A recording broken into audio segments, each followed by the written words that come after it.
கடிச்சு சாப்பிட்றதுல என்ன ஒரு ஆனந்தம் பார்த்தீங்களா? ஸோ என் பிள்ளை கடிச்சு சாப்பிட்றதுக்காகவே நான் என்ன பண்ணேன்னு பார்த்தீங்கன்னா, வேலையை முடித்து நடு ரோட்டில் நடந்து வந்துட்டு இருக்கும்போது இந்த பக்கம் கிலோ வந்து கொய்யாக்காய் வந்து 30 ரூபா. ஸோ 2 கிலோவாக நம்ம வாங்கணும்னு வச்சுக்கோங்களேன் 50 ரூபாய்க்குன்னு வந்து வித்துட்டு இருந்தாங்க. ஆக்சுவலி இப்போ வந்து பார்த்தீங்கன்னா ஸ்கூல் திறக்கிறதோடய சேர்த்து சில பழங்களோட சீசனும் தொடங்கிடும். அதில் முக்கியமான விஷயம் இந்த கொய்யாக்காய் தாங்க. ஸோ நான்லாம் சின்ன பிள்ளையில் ஸ்கூல் இருக்கும்போது எங்களுக்கு உள்ள தின்பண்டம் என்னன்னு பார்த்தீங்க அப்படின்னா இந்த கொய்யாக்காய் தான். இந்த கொய்யாக்காவை கடிச்சு சாப்பிட்றதுல அவ்வளோ ஒரு ஆனந்தம் இருக்கும். கொய்யாக்காய் கடிக்க கடிக்க எங்களுக்கு சொல்லப்போனால் சொத்தப்பல்லுங்கிற பிரச்சனையே வந்து முன்னாடி இருந்தது கிடையாது.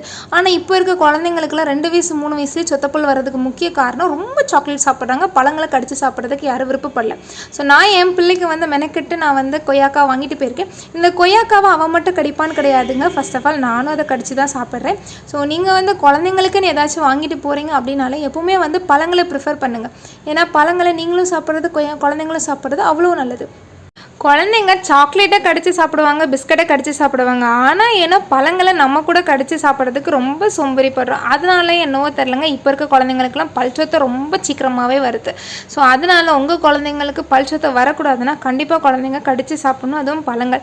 ஸ்கூல் போகிற குழந்தைங்கள் முன்னாடியெல்லாம் வந்து எங்கள் ஸ்கூல்லலாம் ஸ்நாக்ஸ்ன்னு பார்த்தீங்கன்னா கொய்யாக்காய் தாங்க. அதுவும் அந்த காய் மாதிரி இருக்கும், நாங்கள் கடிச்சு தான் சாப்பிடுவோம். இப்போ இருக்க ஸ்கூலில் கேண்டீன்ஸ் இருக்குது. கேண்டீனில் வந்து பார்த்தீங்கன்னா பப்ஸு வடை இந்த மாதிரி ஐட்டம் தான் இருக்குது. இது கண்டிப்பாக வந்து உடல் ஆரோக்கியத்துக்கு உகந்தது கிடையாது. ஸோ முன்னாடி வந்து தெருவோர பண்டங்கள் வந்து இந்த மாதிரி கொய்யாக்காய் மக்காச்சோளம் விற்கும் பார்த்துக்கோங்க. அதெல்லாம் வந்து மொய்த்த பண்டங்கள் அப்படின்னு அதை சாப்பிடக்கூடாதுன்னு சொன்னாங்க. பட் அதுவே வந்து இப்போ வந்து கேன்டீனாக ஸ்கூல்ஸ் காலேஜ்குள்ளே போய்கிட்டு வந்து அப்படி கவர் பண்ணி வந்து பப்ஸு சமோசா அப்படின்னு வந்து ரொம்ப அன்ஹெல்தியாக மாறிடுச்சு. ஸோ நீங்கள் எந்த டைப்புங்கிறத மறக்காமல் கீழே கமெண்ட் பண்ணுங்கள். ஸோ குழந்தைங்களுக்கு நீங்கள் காசு கொடுத்து ஒரு பொருள் வாங்குறீங்க அப்படின்னா அது உங்களுக்கு தேவையானதை மட்டும் வாங்குங்க.